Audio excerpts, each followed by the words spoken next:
In the heart of the Wyoming Territory, where the wind whispers secrets and the dust settles on graves and gold alike, a pregnant woman found herself at the end of the world.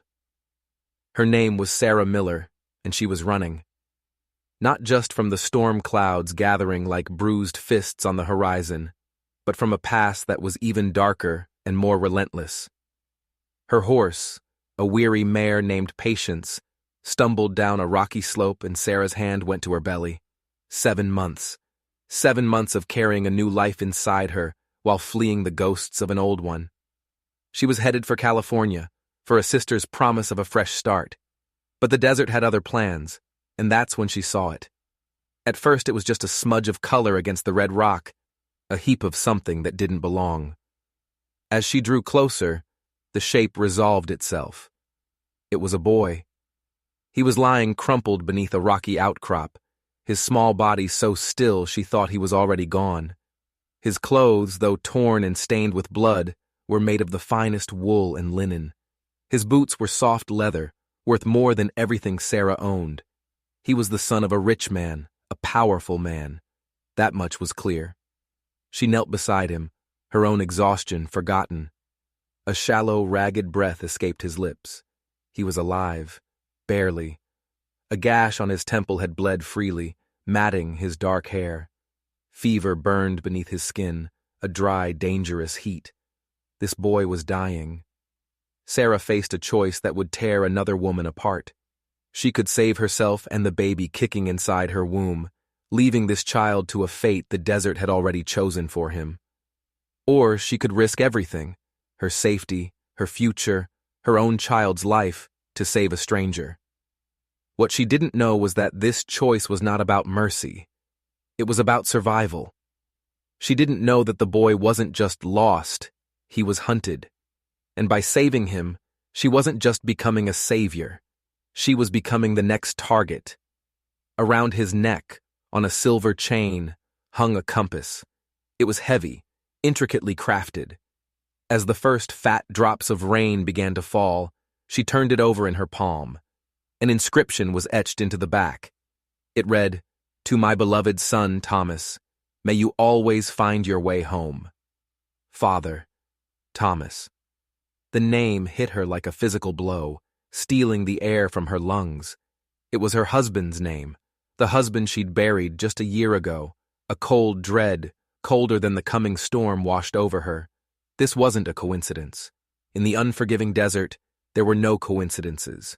There were only traps, and she had just walked straight into one. The rain came down in sheets, turning the canyon floor into a churning river of mud and rock. Sarah worked fast, her mind a whirlwind of fear and a strange, fierce resolve. She pressed her fingers to the boy's neck. The pulse was there, faint as a moth's wing, but steady. He was a fighter. That made 2 of them. She tore strips from one of her few remaining petticoats, her hands moving with a desperate efficiency she didn't know she possessed. She cleaned the gash on his head with whiskey from a small flask, a gift from her Thomas for emergencies. The irony was a bitter pill. She gently dabbed honey on the wound, a remedy an old midwife had sworn by. The boy's arm was broken, the bone bent at an angle that made her stomach clench. Setting it was impossible here. She fashioned a crude sling from her shawl, securing his arm against his chest. As she worked, his eyelids fluttered open. His eyes were the color of a clear summer sky, shockingly blue against the pale, feverish skin. For a breathtaking second, he seemed to see her, his gaze sharp and lucid. "Father," he whispered, the word a ghost on his lips. "Hush now," Sarah murmured, her voice softer than she intended. "You're safe. I'm going to help you." His eyes drifted closed again, but not before she saw something that changed everything.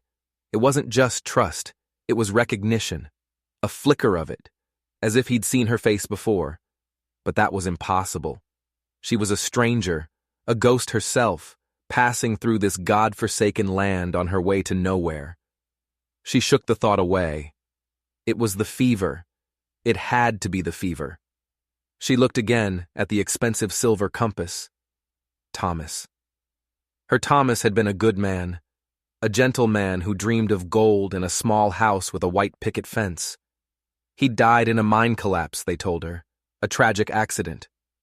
But Sarah knew better. Thomas hadn't been a miner. He was a surveyor, a map maker. He'd been hired by the formidable Colorado and Western Railroad to chart a new path through the mountains. He had found something they wanted to keep secret. He had told her he'd hidden the proof, a deed that would expose their entire scheme. He told her if anything happened to him, she should run. And so she ran.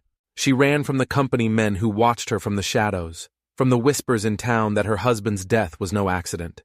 She ran with what little she had and the secret baby growing in her womb. She had thought she'd left that life behind in the dust of Colorado, but holding this compass, with this name, she felt the cold tendrils of her past wrapping around her throat. This wasn't a random boy. This was a piece of a puzzle she'd been trying to escape. Thunder cracked overhead, a sound like the sky splitting open. The canyon was flooding. Staying put meant certain death. She had to move to get to higher ground. With a strength born of pure adrenaline, she lifted the unconscious boy and strapped him to Patience's back, securing him with ropes and blankets. The mare, bless her gentle soul, stood firm, sensing the urgency. Then, leading the horse, Sarah began the treacherous climb out of the canyon, one hand on the reins, the other pressed against her swollen belly. She was no longer just a pregnant widow fleeing her past. She was a woman protecting 2 children now, one born of her love, the other delivered to her by fate. As they scrambled up the muddy slope, the silver compass swung from the boy's neck, catching the flicker of distant lightning. It seemed to wink at her, a silent, mocking secret. She had tried to run from the railroad, from the men who had destroyed her life. But somehow, in the middle of the vast, uncaring desert, she had stumbled right back into their web. And the boy, this innocent, feverish child, was the bait in the trap. The desert at dawn was a new kind of hell. The storm had passed, leaving behind a world washed clean and brutal in the morning light. The land stretched out in every direction, a canvas of cracked earth and shimmering heat. 20 miles. That was the distance to the nearest settlement, a place called Red Rock. 20 miles of furnace-like heat and killing thirst. Sarah looked at the boy, still unconscious on the mare's back, and then at the horizon. There was nothing, just an endless, empty expanse. She fashioned a travois from dead branches and strips of leather, a crude stretcher to drag the boy behind the horse. It would be slower, but safer. It would spare Patience's strength. They would need every last ounce of it. As the sun climbed, the heat became a physical presence, a weight pressing down on them. Sarah rigged her shawl over the travois, creating a small patch of shade for the boy she now called Tommy in her mind. It was easier than thinking of him by her dead husband's name. She walked beside him, her hand resting on the rough-hewn frame, steadying it over the uneven ground. Her own body screamed in protest. The baby felt like a lead weight in her womb. Her feet were swollen, her back ached with a deep, grinding pain. But she didn't stop. She couldn't, because they were being followed. It started as a shimmer on the eastern horizon, a faint plume of dust that could have been the wind. But it didn't dissipate. It stayed with them, a persistent, ominous smudge against the blue sky. Riders. The thought sent a spike of pure ice through her veins. Out here, travelers were either desperate or dangerous, and these riders were moving with a purpose that felt predatory. Were they Whitmore's men, searching for the boy? Or were they something else? Something worse? By midday, Tommy's fever returned with a vengeance. He began to mutter, his words slurred and broken. Father, ranch, home. His small body trembled, racked with chills despite the blistering heat. Sarah knew she had to stop. She found a sliver of shade beside a weathered boulder and carefully lifted Tommy from the travois, cradling his head in her lap. She dripped precious water onto a cloth and moistened his cracked lips, his forehead, his wrists. "Easy, sweetheart," she murmured, the endearment slipping out. an echo of a life that felt 1,000,000 miles away. "You're going to be all right, I promise." His eyes opened, a startling, fever-bright blue. They focused on her face, and for a second, the delirium cleared. "Angel," he whispered, his voice a dry rasp. "Are you an angel?" Sarah's throat tightened. "No, child. I'm just a woman. I'm Sarah." "My father," he rasped, trying to sit up. "I have to get to my father. He'll be worried." "He will see you again," Sarah promised, the words tasting like a lie in her own mouth. How could she promise such a thing? His eyes drifted closed, but his breathing seemed to ease. Her presence, her voice, it was a medicine more powerful than anything in her satchel. As she held him, her gaze strayed back to the eastern horizon. The dust cloud was closer now. She could almost make out the shape of horses, the dark figures of men. They were gaining, and they were riding hard. A cold certainty settled in her gut. These weren't rescuers. Rescuers would fan out searching. These men were on a direct path. They were following a trail only they could see. They were hunting. They weren't coming for the boy. They were coming for the witness, her. Panic, cold and sharp, threatened to overwhelm her. She looked down at Tommy's peaceful face, then at her own swollen belly. She had to keep moving. But where could she run? The desert was a vast, open prison. There was nowhere to hide. She pulled out the silver compass again, her fingers tracing the inscription. "May you always find your way home." It felt like a cruel joke. She pried at the casing with her thumbnail, driven by a desperate, illogical hunch. Something clicked. The back of the compass sprang open. It wasn't empty. Tucked inside, folded into a tiny, tight square, was a piece of oilskin. Her hands trembled as she unfolded it. It wasn't a map. It wasn't a deed. It was a list. A list of names, followed by numbers, and at the bottom, a single chilling phrase: Colorado and Western Acquisitions. Final payment upon transfer. She recognized 2 of the names on the list. They were the men who had come to her cabin after Thomas's death. The men with cold eyes and veiled threats who told her to forget whatever her husband had told her. They were the company men. And then she saw the last name on the list. It was a name she didn't recognize, but the number next to it was larger than all the others combined: Miguel Santos. The compass wasn't just a keepsake, it was a ledger, proof of the railroad's crimes. And her husband hadn't just stumbled upon it, he had created it. This was his secret. This was why they killed him. And this boy, the son of the powerful James Whitmore, had been carrying the evidence around his neck. The dust cloud on the horizon was no longer a vague threat. It was a death sentence, riding toward her on horseback. They weren't just after a witness. They were after the proof. And they would kill anyone who stood in their way. "You're real," Tommy said, his voice weak but clear. The fever had broken sometime in the cool of the night, leaving him exhausted but lucid. He stared up at Sarah, his blue eyes studying her face as if trying to place her in a memory. I thought I was dreaming about angels." Sarah managed a weak smile. "No angel, just Sarah. Do you remember what happened?" His brow furrowed. "I was riding with Jake, one of my father's men. We were checking water holes." He winced, the memory of physical pain. "There were men. Bad men. They shot Jake. My horse fell. I don't remember anything else." The simple words confirmed her deepest fears. This wasn't a random attack. It was a planned ambush. "Your father," she said, her voice gentle, masking the urgency clawing at her. "His name is James Whitmore." "Yes," Tommy said, pride in his voice even then. "He owns the Circle W biggest ranch in 3 counties. Everyone knows my father." The name landed like a stone in her gut. James Whitmore, the cattle baron. A man whose power was legendary, whose reach extended into every corner of the territory. A man who was likely tearing the world apart, looking for his son. A man who would believe whatever his most trusted men told him. She thought of the name on the ledger hidden in the compass. Miguel Santos, A Hispanic name, likely a foreman, a trusted man, a traitor.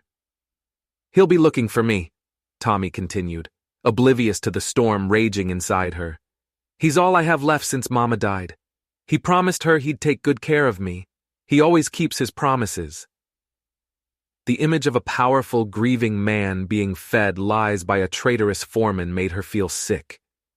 James Whitmore wouldn't be looking for a savior. He would be looking for a kidnapper.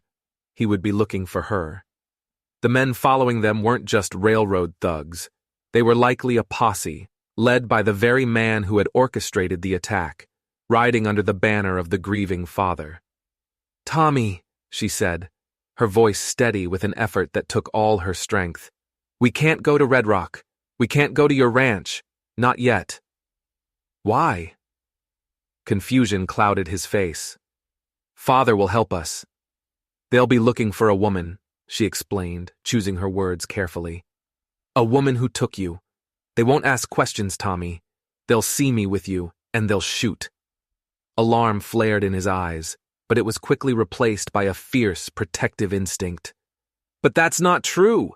You saved me. I'll tell them." "And they'll say you're a child, confused from fever and your injuries," she said, the grim logic of it settling like ice in her chest. "They have a story, and it's a better story than ours. A desperate, pregnant woman stealing the son of a rich man for ransom. She had to find a different path, a different sanctuary." "Is there anywhere else?" she asked, her voice tight. "A place people don't go? A secret place?" Tommy thought for a moment, his young face serious. "There's a trading post. Old Man Hemlock's place. It's hidden in the canyons about 15 miles from here. It's not on any map. Father and I went there once. He said Hemlock keeps to himself. He doesn't trust the railroad or the law." It was a sliver of hope. A long shot. "Can you guide us there?" "I think so," Tommy nodded. "There's a dry riverbed that leads right to it." As they prepared to move, Sarah glanced back. The dust cloud was closer, much closer. She could see the individual riders now, maybe 5 or 6 of them, dark shapes moving relentlessly across the plains. There was no time. They had to go now. She helped Tommy onto the travois, his small body seeming so fragile. He reached into his shirt and pulled out the compass. "I want you to keep this," he said, his voice solemn. "Mama said it would always bring me home. Maybe it will bring us both home." Sarah's fingers closed around the cool silver. It was heavy with secrets, with death, with a terrible, fragile hope.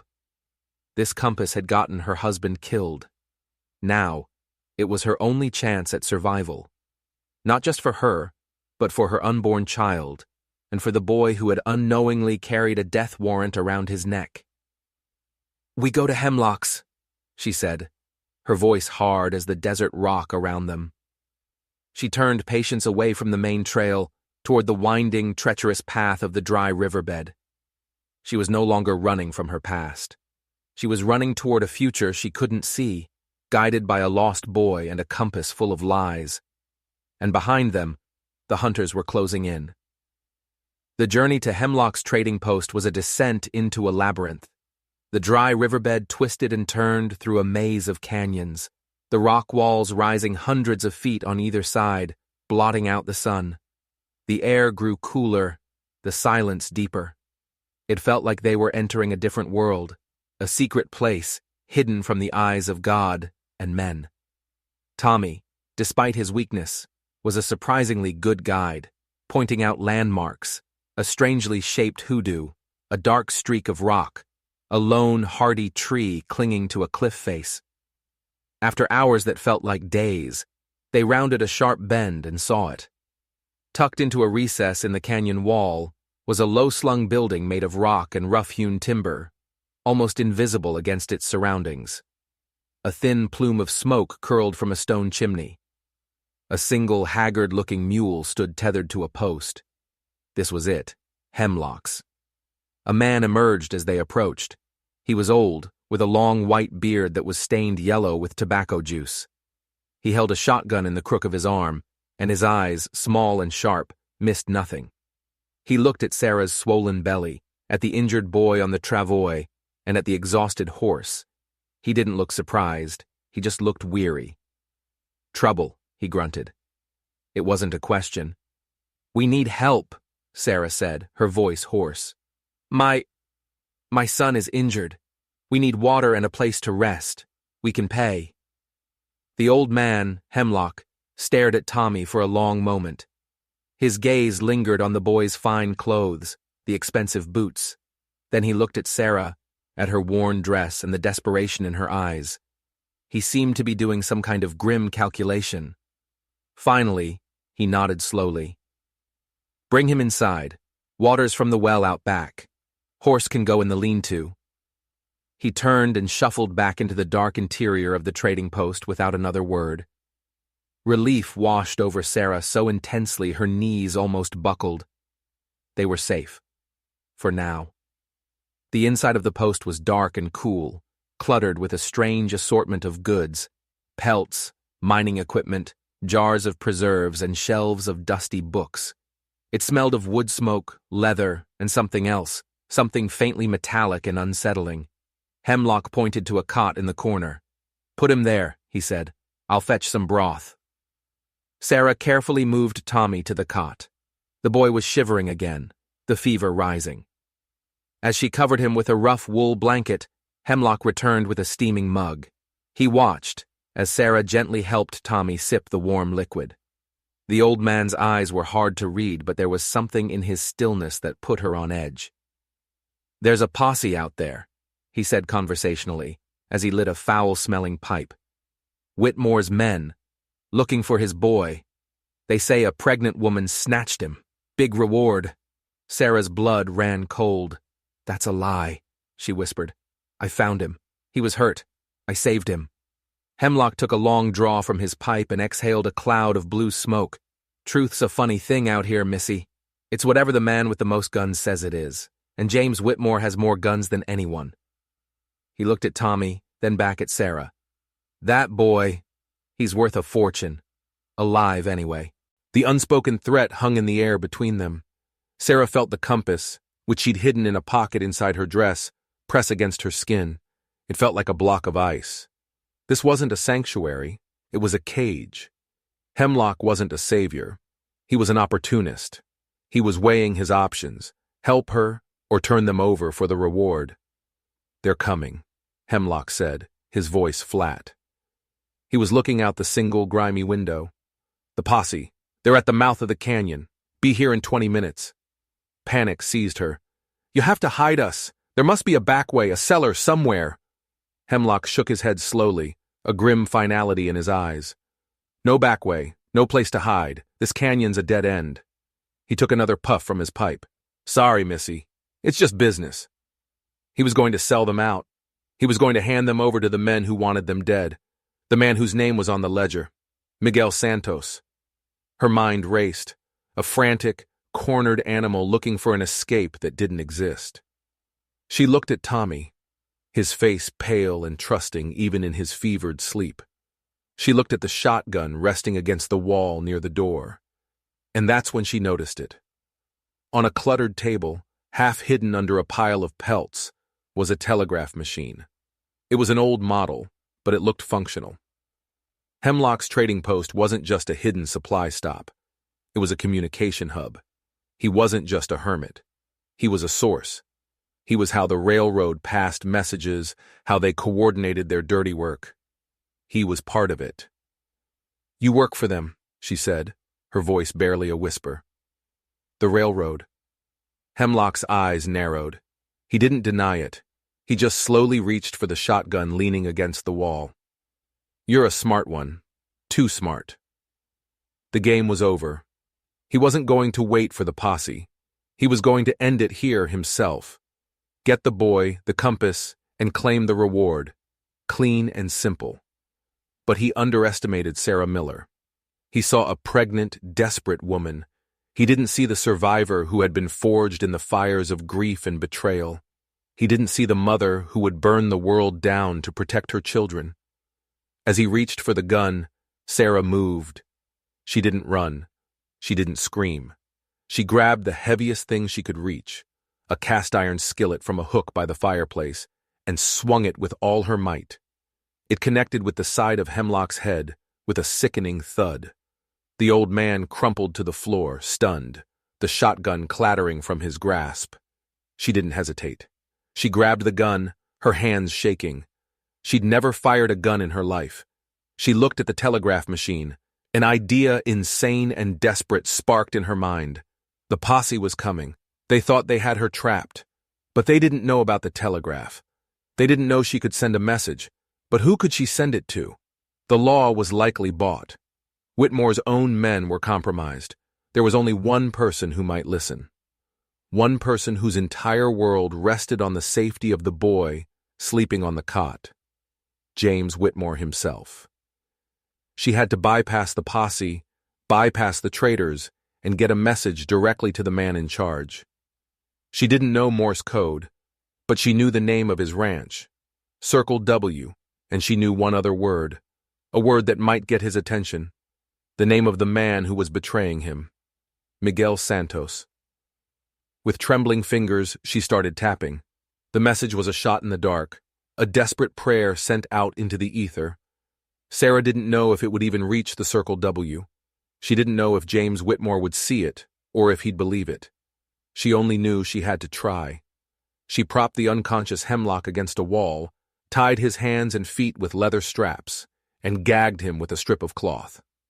Then she barricaded the heavy wooden door with a table and crates, creating a flimsy barrier against the coming storm.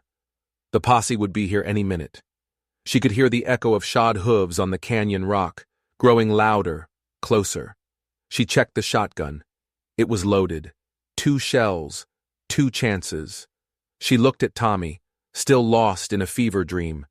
Her own child kicked inside her, a frantic, fluttering reminder of everything she was fighting for.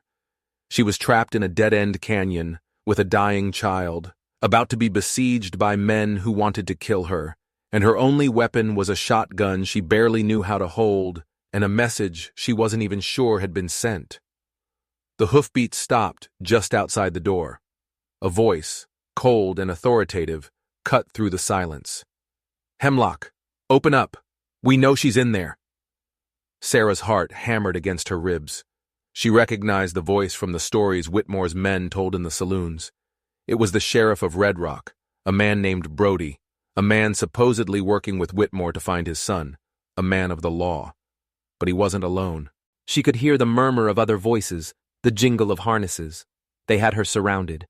"This is Sheriff Brody. Sarah Miller, I have a warrant for your arrest for the kidnapping of Thomas Whitmore. Come out with your hands up."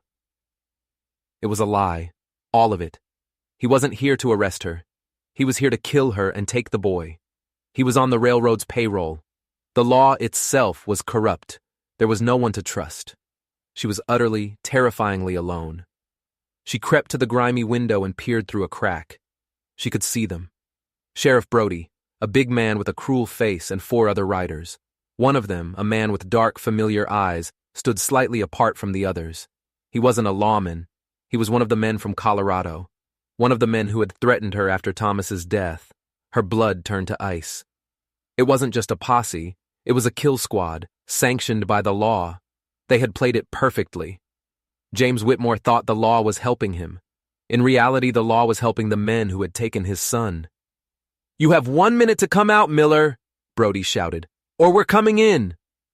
1 minute. Her mind raced. The barricade wouldn't hold for long. They'd splinter the door and be on top of her in seconds. She looked at Tommy, so pale and vulnerable. Then she looked at the shotgun in her hands. 2 shots. There were 5 of them. It was hopeless. Just as despair began to consume her, she saw something that made her breath catch. Tucked away under Hemlock's cot, she saw the corner of a wooden box. It was an ammunition box. Praying, she dragged it out. It was heavy. She pried it open with the barrel of the shotgun. It was full. Shotgun shells, dozens of them. Old man Hemlock, the paranoid, greedy traitor, had just become her unlikely salvation. He had a fortress of ammunition. A grim smile touched Sarah's lips. They thought they had a pregnant woman cornered. They were about to find out they had cornered a mama bear with a shotgun and nothing left to lose. The odds were still impossible. but impossible was the only thing she had left. "Time's up, Miller!" Brody roared. The heavy thud of a boot kicking the door echoed through the small cabin. The wood splintered. They were coming. Sarah cocked the shotgun, the sound deafeningly loud in the small space. She stood between the door and the cot where Tommy lay. Her body was a shield. "You want him?" she screamed, her voice raw with a fury she didn't know she possessed. "You'll have to come through me!" The door crashed inwards. For a split second, she saw Sheriff Brody's surprised face in the opening, his gun raised. He wasn't expecting this. He wasn't expecting a fight. Sarah pulled the trigger.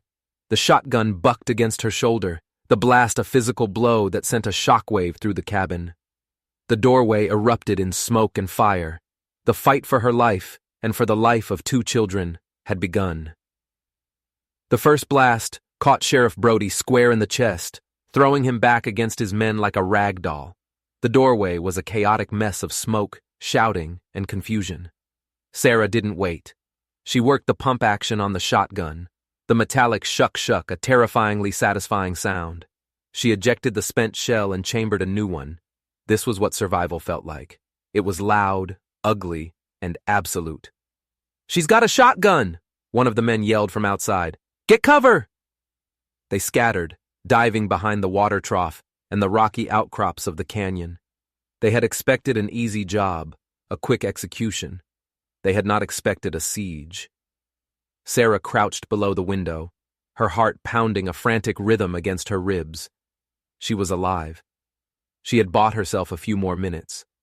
The silence that followed was more terrifying than the noise. They were outside, regrouping, planning. She was inside, alone, her adrenaline starting to fade, replaced by a bone-deep tremor. What had she done? She had just killed a man, a sheriff no less. Even if she survived this, she was a murderer. The wanted posters had claimed she was a kidnapper. Now she was a killer too. They had backed her into a corner where her only path to innocence was paved with violence. "Miller!" It was a different voice now, the cold, flat tone of the company man from Colorado. His name was Cutter. She remembered it now.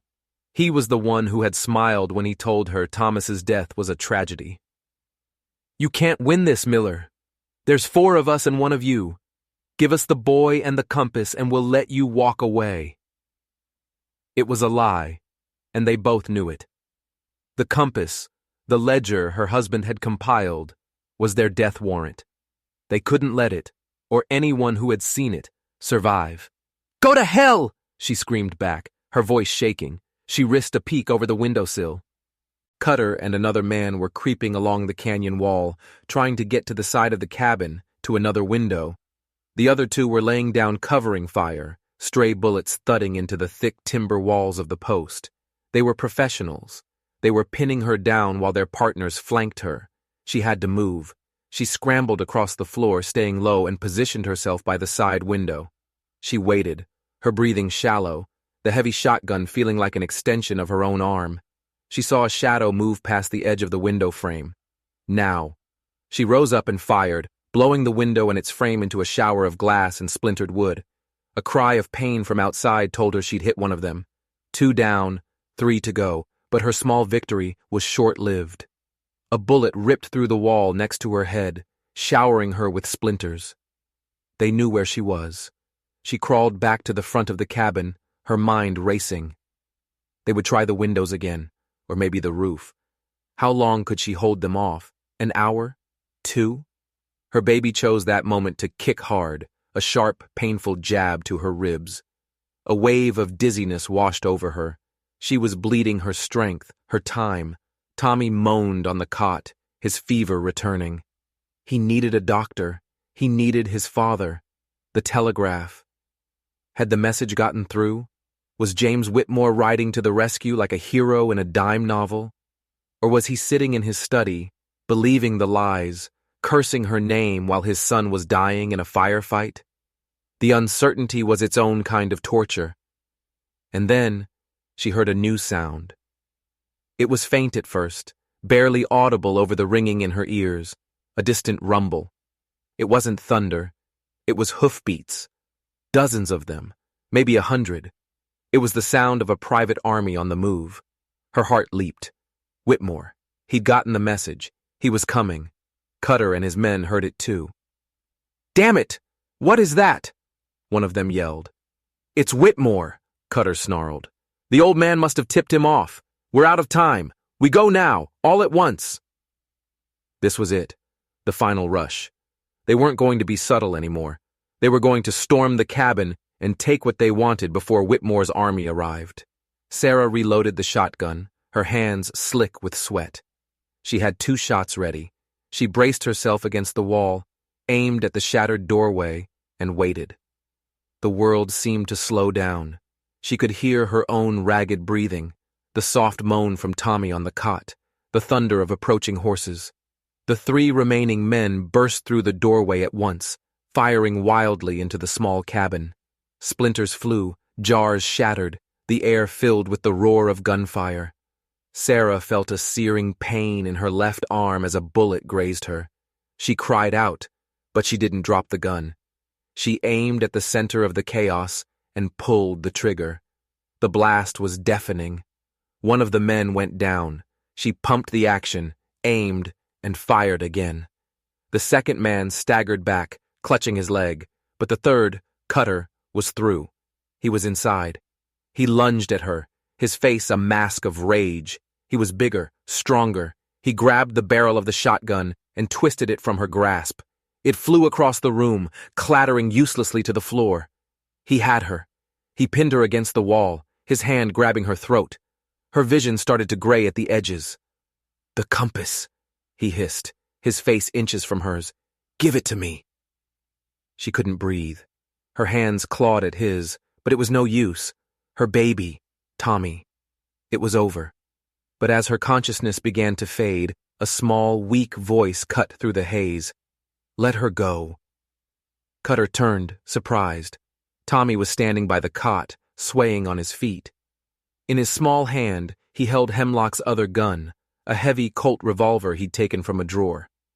He held it with both hands, his arms shaking from the weight, but his aim was steady. It was pointed directly at Cutter's back. "I said let her go," Tommy repeated, his voice filled with a cold fury that belonged to a man, not a boy. Cutter laughed, a low, ugly sound. "You don't have the guts, kid." He turned back to Sarah, tightening his grip on her throat. It was his last mistake. A deafening crack filled the cabin. Cutter's body went rigid. A look of pure shock spread across his face. A small, dark hole appeared in the center of his chest. He staggered back, his eyes wide with disbelief, and then crumpled to the floor. Tommy stood there, the smoking gun still in his hands, tears streaming down his face. He had just saved her life. He had just killed a man. The thunder of hoofbeats was right outside now. The cabin was suddenly filled with light as a dozen armed men swarmed in, their guns raised. They were hard-faced men, wearing the brand of the Circle W, and at their head, a tall, imposing figure stepped through the shattered doorway. His face was a mask of thunderous rage and terrible grief. His eyes, the same startling blue as his son's, swept the scene of carnage. They locked on the dead men, on the terrified, bleeding woman pinned against the wall, and finally, on the small boy holding a smoking gun. It was James Whitmore. He was here. But the look on his face was not one of rescue. It was one of pure, undiluted fury. He wasn't looking at a hero. He was looking at a killer, his own 10-year-old son. Sarah's heart, which had just begun to hope, shattered into a million pieces. She hadn't saved the boy. She had just led him to a different kind of damnation. The silence in the cabin was a living thing, heavy and suffocating. James Whitmore stood frozen in the doorway, his gaze fixed on his son. He saw Tommy, small and trembling, holding a man's gun over a dead body. He saw the blood on Sarah's arm, the carnage of the room. He saw a scene from a nightmare, and in that first terrible moment, he could only see the evidence of the lies he'd been fed. A violent woman who had dragged his son into a bloodbath. "Father," Tommy whispered, the gun finally slipping from his nerveless fingers and clattering to the floor. He took a staggering step forward and collapsed. James was across the room in a heartbeat, sweeping his son up into his arms. His hands, large and calloused from a life of work, moved over the boy's body, checking for injuries with a desperate, practiced gentleness. "Tommy! Oh God! Tommy!" The words were a prayer, a ragged breath of relief and anguish. She saved me, Father," Tommy murmured into his father's shoulder, his strength giving out. "They were going to kill us. Mrs. Miller. She fought them. She's hurt." James looked up, his eyes meeting Sarah's across the ruined room. For the first time, he saw her. Not as the monster from the wanted posters, but as a woman, bleeding and exhausted, who was looking at his son with an expression of fierce, maternal protection. He saw the shotgun on the floor, the pile of spent shells. He saw the barricaded door. This wasn't the scene of a kidnapping. It was the scene of a defense. A desperate, bloody last stand. Just then, another man pushed his way through the crowd of Circle W riders. He was older, his face weathered, his eyes sharp and intelligent. Sarah recognized him instantly. Miguel Santos, the name from the ledger, the traitor. "Mr. Whitmore, thank God we found him," Santos said, his voice slick with false relief. He gestured toward Sarah. "We need to get the boy away from this woman. She's clearly dangerous. Look what she's done." James didn't take his eyes off Sarah. His mind was piecing it together, the frantic, garbled telegraph message that had sent him racing here, the lies he'd been told by the sheriff, the evidence of a siege before him. Something was terribly wrong. "Miguel," James said, his voice dangerously quiet. "Sheriff Brody and his men were supposed to be meeting me here. They were going to arrest her peacefully." They must have run into trouble, Patron," Santos stammered, his eyes darting around the room, avoiding the dead bodies. "This woman, she's a killer." "She saved my life!" Tommy cried out, lifting his head from his father's shoulder. "He's lying, Father. That man, Cutter, he worked for the railroad. They wanted something, a compass." At the mention of the compass, Miguel Santos's face went pale, a flicker of panic in his eyes. It was almost imperceptible, but James Whitmore, a man who had built an empire reading other men, saw it. He saw everything. The betrayal, sharp and sudden as a knife in the back. This man, his most trusted foreman, the man who had worked for him for 20 years, who had helped raise his son, had sold him out. "Miguel," James said, his voice dropping to a deadly calm, "where is the compass now?" I don't know what you're talking about," Santos said, taking a step back. "She has it," James said, his gaze shifting back to Sarah. It wasn't a question. Slowly, her hand trembling from blood loss and shock, Sarah reached into her dress and pulled out the heavy silver compass. She held it out. James looked at the compass, the keepsake he'd given his wife, the token he'd passed to his son. Then he looked at Miguel Santos, and in his eyes, a storm of pure, cold fury began to gather. "You," James breathed, the word full of a terrible, quiet promise. He gently handed Tommy to another one of his men. "Take him outside. Get the doctor." Then he turned to face his foreman. "The rest of you, out. This is between me and him." The Circle W men, loyal to their core, backed out of the cabin, leaving James Whitmore alone with the man who had betrayed him. Sarah, leaning against the wall for support, watched as a different kind of storm prepared to break. The firefight had been about survival. This was going to be about justice, the raw, brutal justice of the frontier. "For 20 years you ate at my table," James said, his voice soft, but each word landing like a hammer blow. "You held my son when he was a baby. My wife trusted you. I trusted you." "James, it was just business," Santos pleaded, sweat beading on his forehead. "The railroad.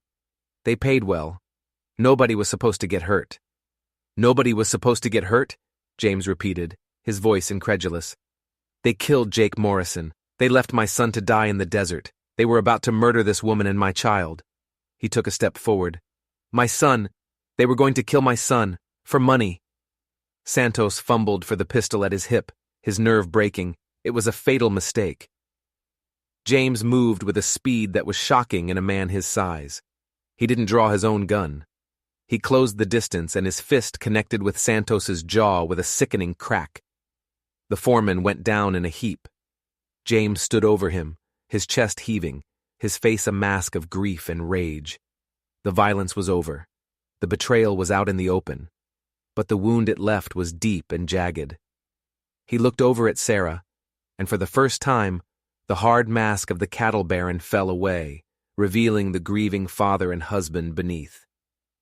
"Thank you," he said, his voice thick with emotion. "You saved my son. You saved us all." It was at that moment, with the adrenaline finally gone, that the pain in Sarah's arm became white-hot and overwhelming. A wave of blackness swamped her vision. But just before she fell, another pain, this one lower, deeper, and terrifyingly familiar, seized her. It was a contraction, hard and fast. The baby was coming, right here, right now. In the middle of the carnage, surrounded by death, a new life was demanding to be born. The world swam back into focus in waves. Sarah was lying on the cot where Tommy had been. The cabin was quieter now.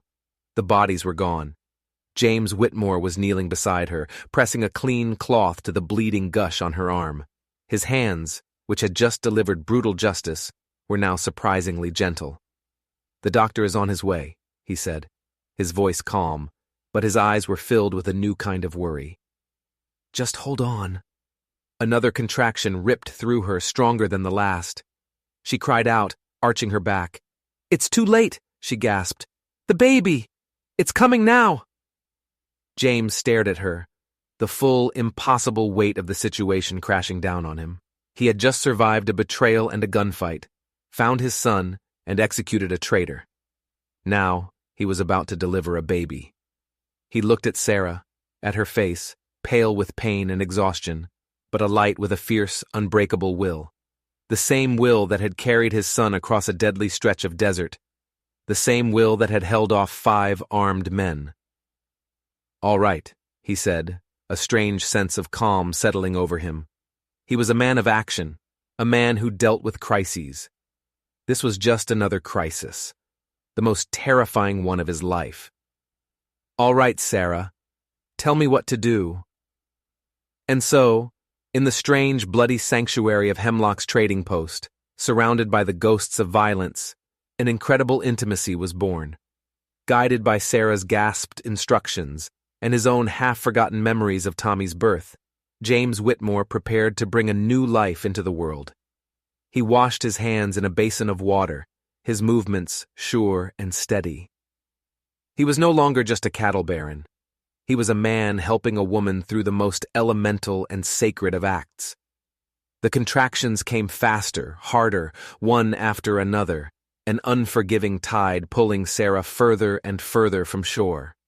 She gripped James's hands, her knuckles white, her body consumed by the primal, overwhelming force of childbirth.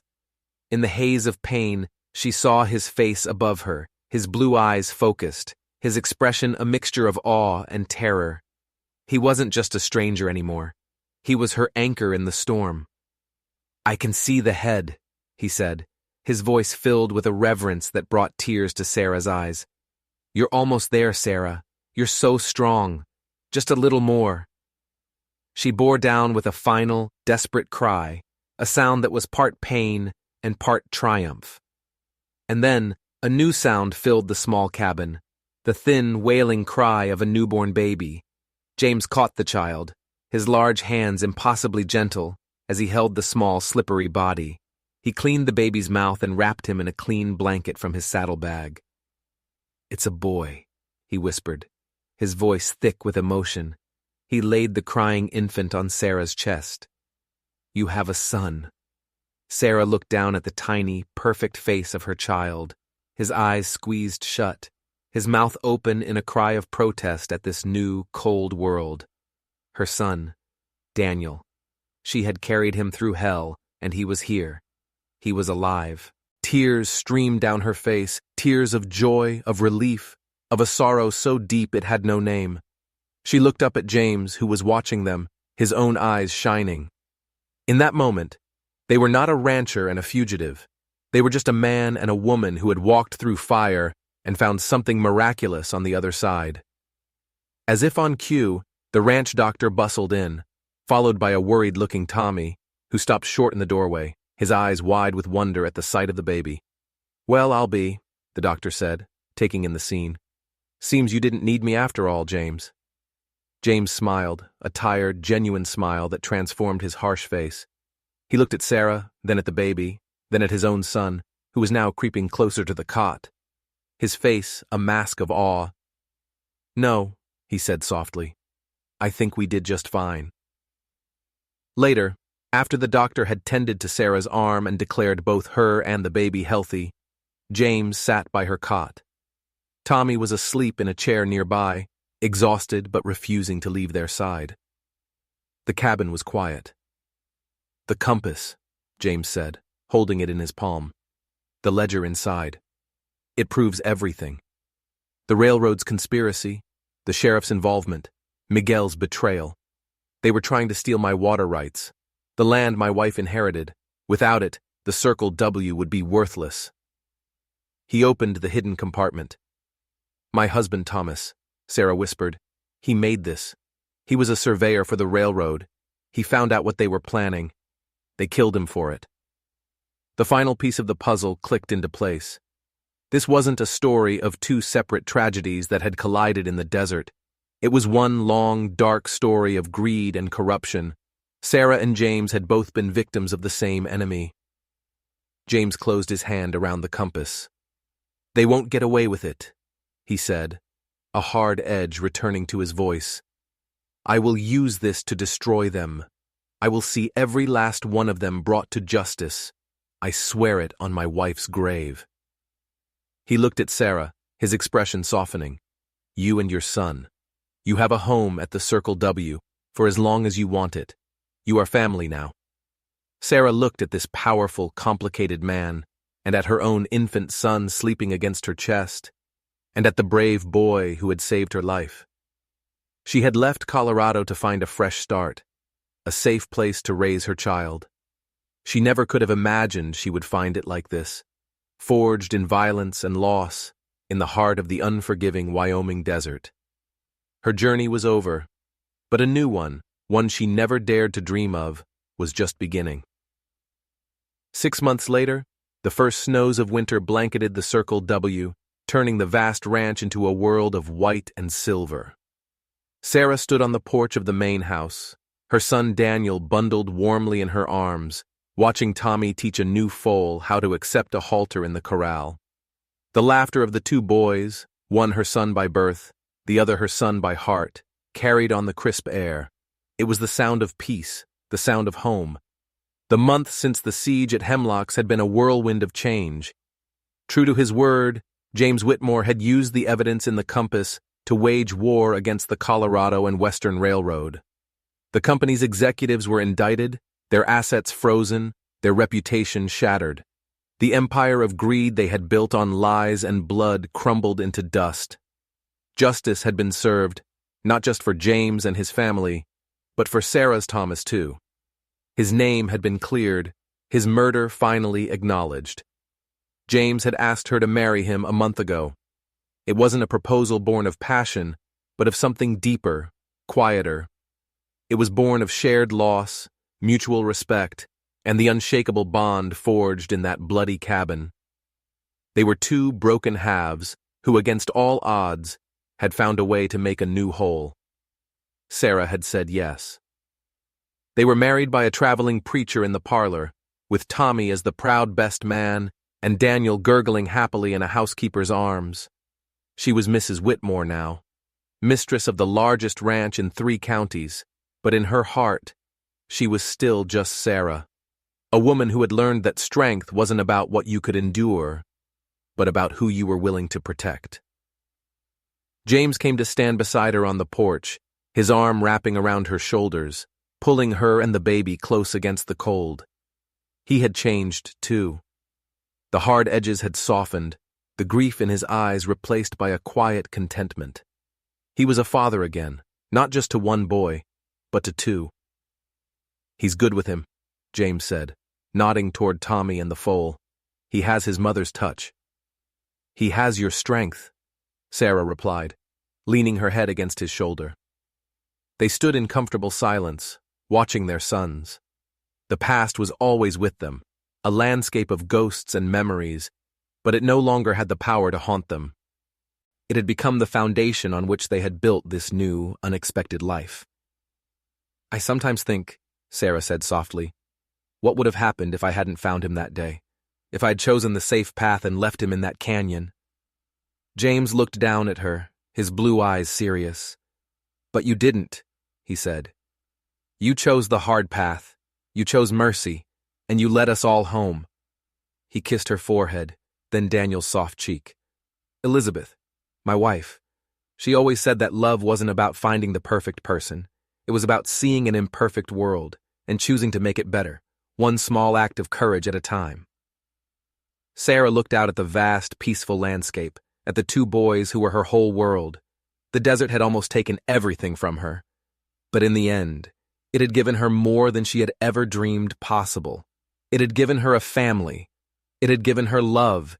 It had given her a home. Sometimes the most impossible journeys lead to the most beautiful destinations. And sometimes, the greatest treasures are found when you risk everything to save someone else. If you enjoyed this story of survival, courage, and unexpected love, don't forget to hit that subscribe button. You never know what other secrets the Wild West is waiting to reveal.